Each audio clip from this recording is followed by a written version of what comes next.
Hey there. Welcome to the 5th day of Squatchmas. Now go grab a cookie and find a seat, because we're getting started right now.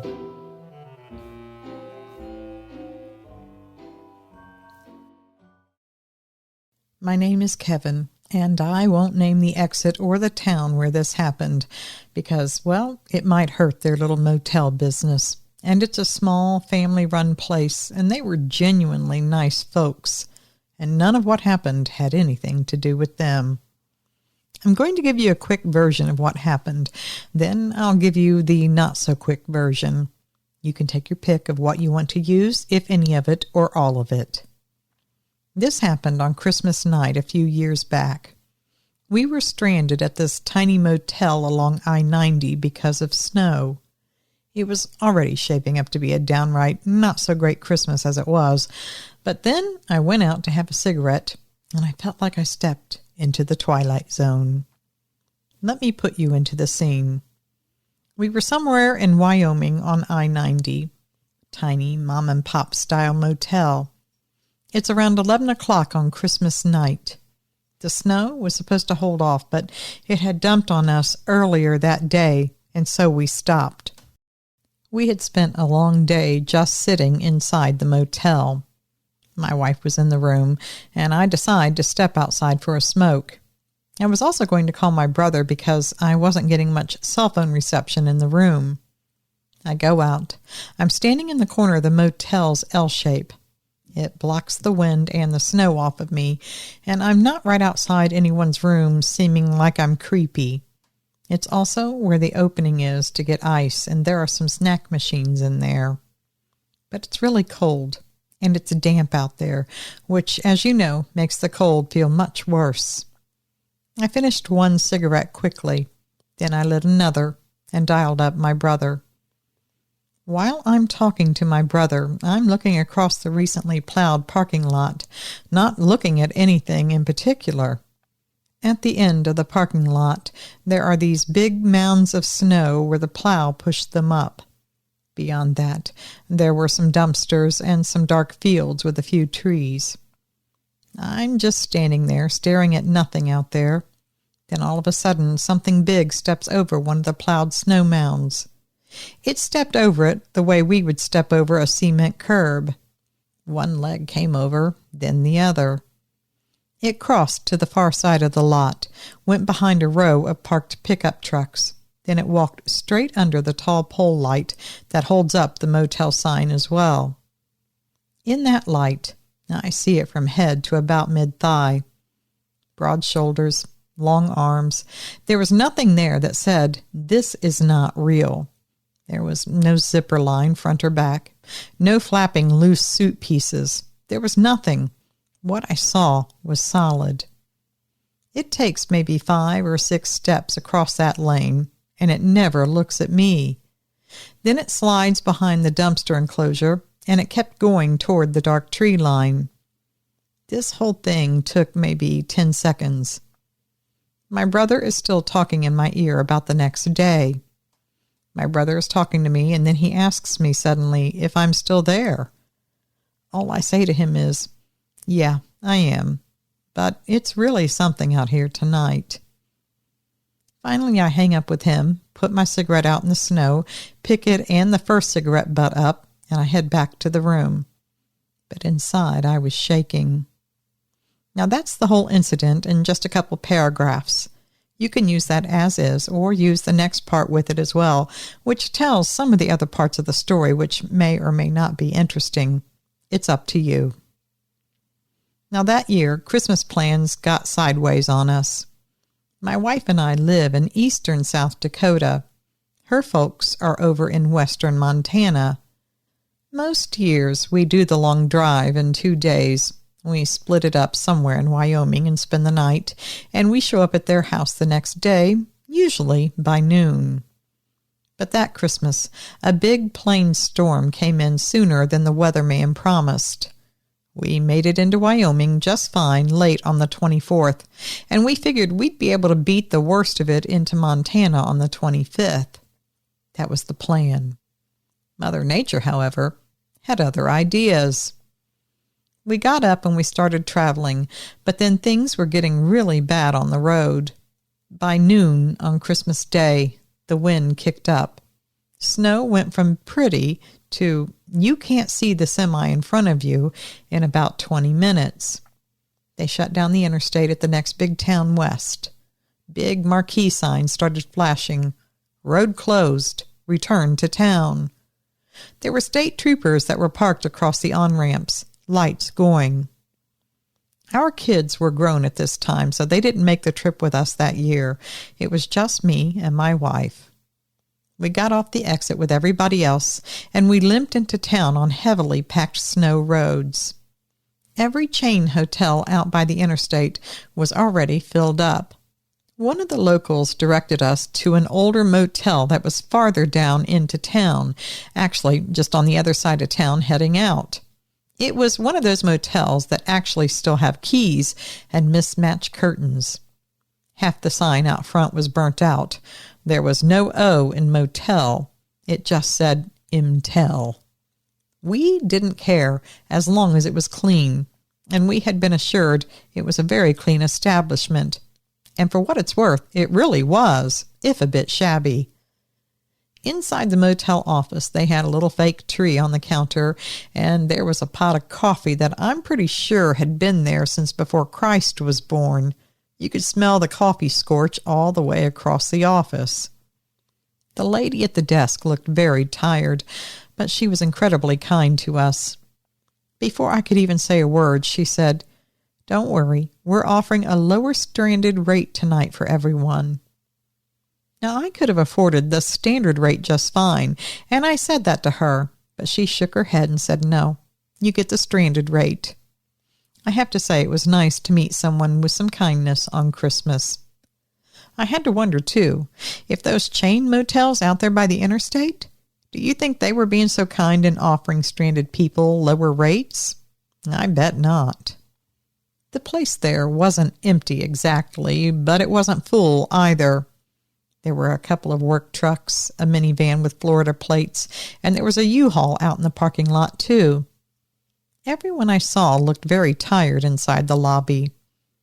My wife and I got checked in, and we hauled up our bags to the second floor, microwaved the leftovers that we had in the cooler, and we called our families just to say, "Merry Christmas, folks, but we're stuck in Wyoming."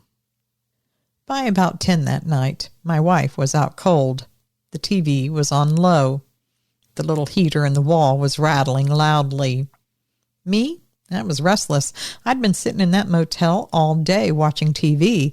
There was nothing to do. Plus, I never sleep well in motels or hotels. And I had a lot of other things unrelated to all of this going through my mind that night. And I was afraid that my tossing and turning would wake up my wife. So I went out for a cigarette, and I was going to make a phone call to my brother. I do not smoke around my wife anymore, so I keep my smoking to these little outdoor exile trips. I grabbed my jacket, my lighter, and my phone to call my brother. Now, he and his wife were already there at my parents' back home, and I figured I'd at least hear some familiar noise. The motel was an L shape around the parking lot. 2 stories, that was all. I was at the inside corner of the L, down by the ice machine room and the stairs. The parking lot had been plowed into several lanes. There was a big pile of snow pushed up all along the far edge of the lot, maybe 2.5, 3 feet high. It was running in a line in front of a scrubby field. Beyond that, there was a short drop. Then there were some cottonwood trees, and somewhere past them there was supposedly a creek, though I never saw it. Right outside my door was one of those yellow wall lights. It buzzed and threw a blast of dim light out onto the concrete walkway and into the first 2 parking spaces. Out in the middle of the parking lot was a tall pole light that shared space with the broken motel sign. That one was bright and white light. It lit up the whole far lane where the pickups were parked, and a little of the snow berm far beyond. I leaned against the block wall, cupped my lighter up against the wind, lit my cigarette, then called my brother. He answered on the second ring. "Well," he said. How's Christmas in whatever cow town does her family live in? I said, well, we're not there, but where we are, it's pretty windy. And I proceeded to tell him how we were stranded. After that, we did the usual talk. How's Mom? How's Dad? What did all the kids get? What did you get? He had the game on mute in the background. I could hear the commentators when he unmuted to check a replay, and the muffled clink of dishes came from my parents' kitchen under all of it. It all sounded very warm, very far away, and I had a pang of regret. While we're talking, I'm looking around without really seeing anything. I was watching the exhaust drift off the trucks, noticing the way the snowflakes seemed to glitter as they crossed that pole light. Just those kinds of things, nothing in particular. I'd been out there maybe 3-4 minutes. My hand was just starting to ache from the cold holding the cigarette. And that's when I heard a heavy-sounding noise like crunching in the snow. It wasn't loud.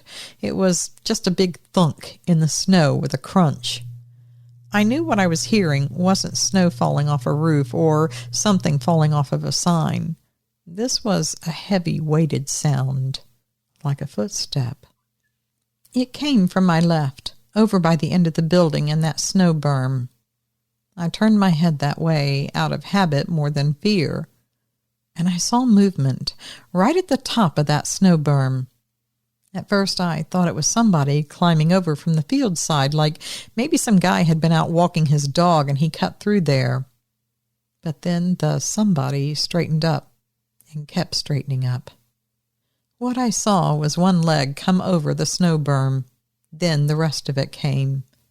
Imagine watching somebody step over a large guardrail, except the thing they're stepping over is about 3 feet of plowed snow, and they don't use their hands to balance as they go over. It just brought the leg up and over and planted the foot down on the far side of the snow berm in the lane behind the trucks. Then the second leg followed. It was smooth, with no wobble or awkwardness. That was the point that my brain woke up. This thing wasn't bundled up like a person would be out in that frigid cold. There was no puffy coat outline, no hat, no swinging parka hem. From the side it looked like one continuous dark shape. Shoulders were wide, elbows hanging low, and were placed oddly on the arm compared to a human. The head wasn't perched square on top of the neck. It came slightly forward, like the way you would see somebody lean when they're carrying a heavy pack on their back. Only there was no pack. And the height, well, I'm not going to sit here and give you a number. I didn't walk over there with a tape measure. I will say this. When it walked under that pole light, the top of its head came up into a part of the motel sign that I've never seen a person reach before. It wasn't as tall as the whole fixture, but it was high enough up that if somebody was going to replace the lights and the O that went dark in motel, well, that's about where the top of the ladder would be if you were going to go up there and change that bulb. I saw it cross into the far lane, behind the line of trucks, walking parallel to the building. I lost sight of its legs a couple times where the trucks blocked my view, but I could see the upper half the whole way. One truck had a chrome toolbox in the bed, and the reflection in that metal jumped and slid as it went by. It took long strides, not hurrying, yet it was still covering a lot of ground. The arms were swinging, but I wouldn't say they were flailing about. It seemed to be a natural part of the balanced walk. It never turned its head my way, not that I ever saw. It just moved like it had a route, and it had walked it before and knew right where it was going and paid no mind to anything around it. I realized after a second that my brother was talking into my ear, and I hadn't said anything in far too long.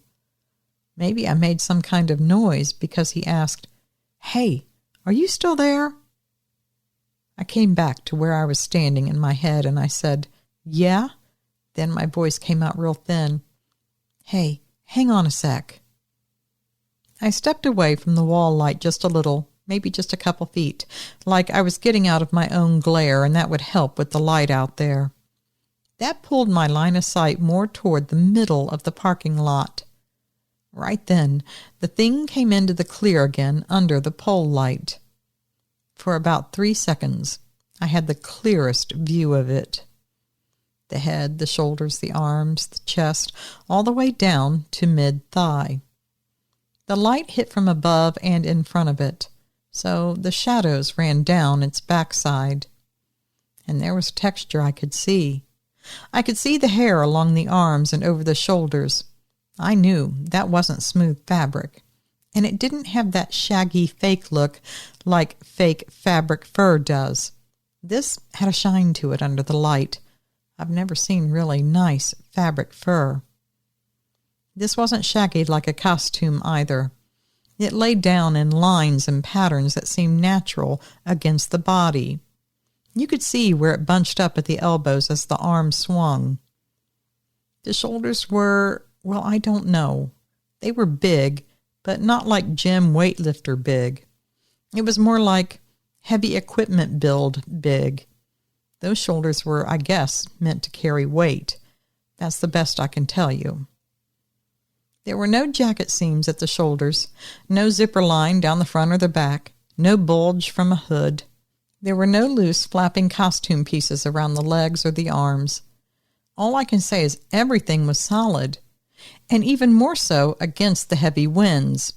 I think a costume would have looked pressed up against someone's body in those heavy winds.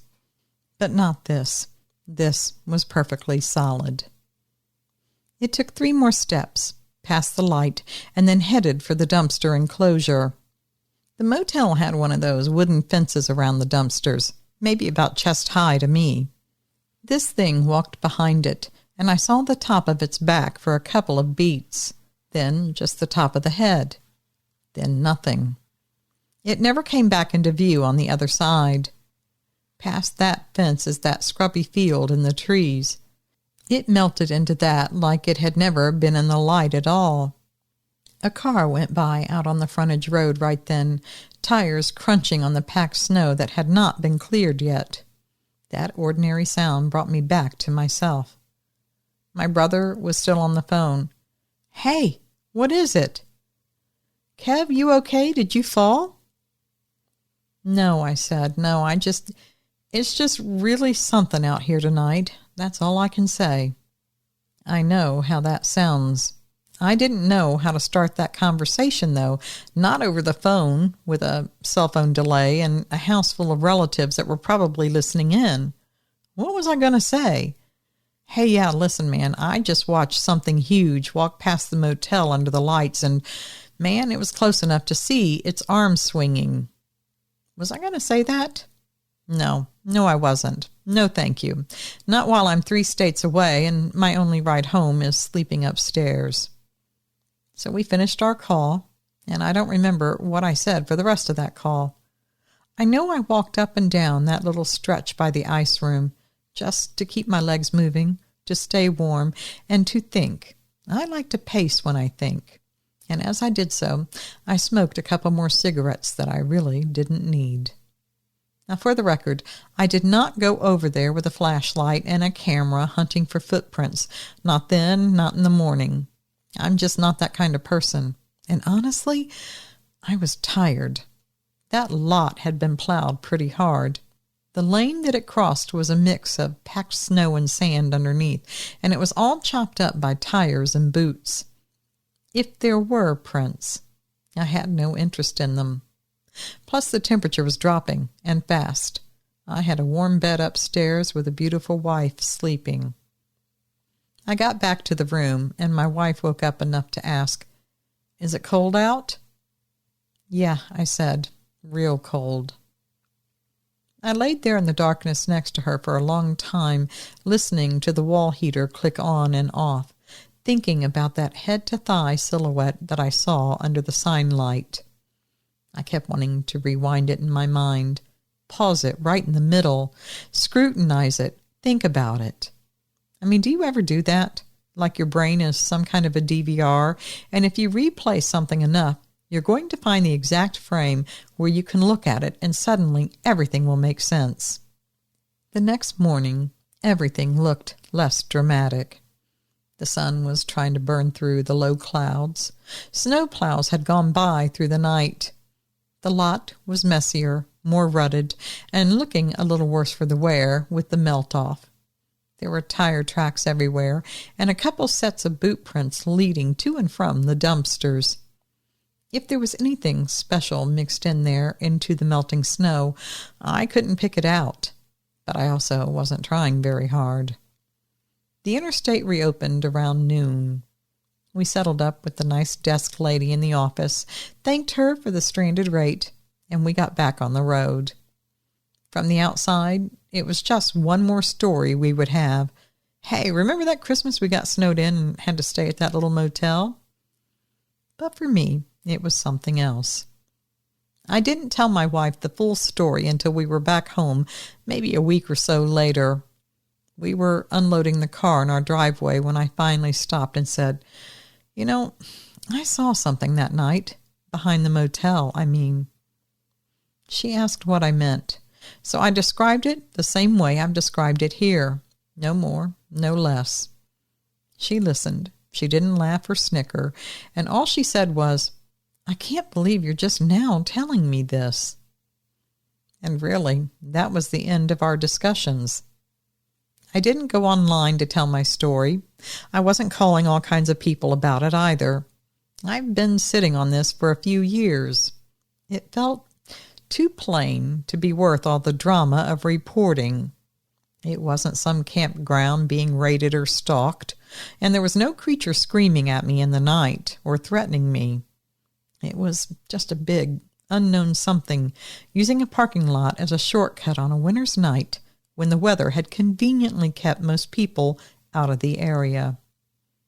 Every Christmas we remember this motel stay, and I always remember the Bigfoot that I saw. In lots of ways, the sighting really doesn't make sense. I mean, for our location at the time, but it is what I honestly saw, and it's where I saw it. I now have a small 2-foot tree that I put up every year. It's decorated with all kinds of little Bigfoot ornaments that me and my wife have found over the years. It's in my home office, so no one sees it when they come over. But I look at it every day during the Christmas season, and I remember. My biggest regret is that I didn't have a better look at that Bigfoot. So that's my sighting. Nothing wild, but it's what I saw. So I go online looking around, and somehow I found you. I got to listening to your channel, and I was hearing all kinds of folks tell their stories that sounded kind of like mine. Not all of them were wild or scary, and I figured, well, maybe this belongs with some of those other stories. Well, that's my Squatchmas story, Nance. Nothing that's going to scare people to death. No screams or weird smells, and there were no big tracks all over the place.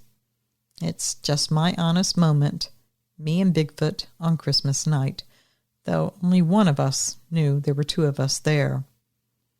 If you use this on your show, just call me Kevin. And be sure to tell folks if they're ever stranded on Christmas in a half-empty motel out in the middle of nowhere, be sure to look up from their phones for just a second every now and then, because when the lot goes quiet, you might be missing something out there. You never know who else might be stretching their legs on a Christmas night. Excellent advice, Kevin. I think a lot of us miss things because we're staring at our phones. Maybe that should be a New Year's goal. Maybe we should look at our phones a little less. All right, my dear Sasquatch, that's going to bring Day 5 to a close. I'll be back tomorrow night with Day 6 of Squatchmas. Until then, don't let your cookies burn. Be sure to share your baked goodies out with people, and be sure to look up from your phone often. You just might see something incredible. And as always, remember, absence of proof is not proof of absence. Thanks for listening.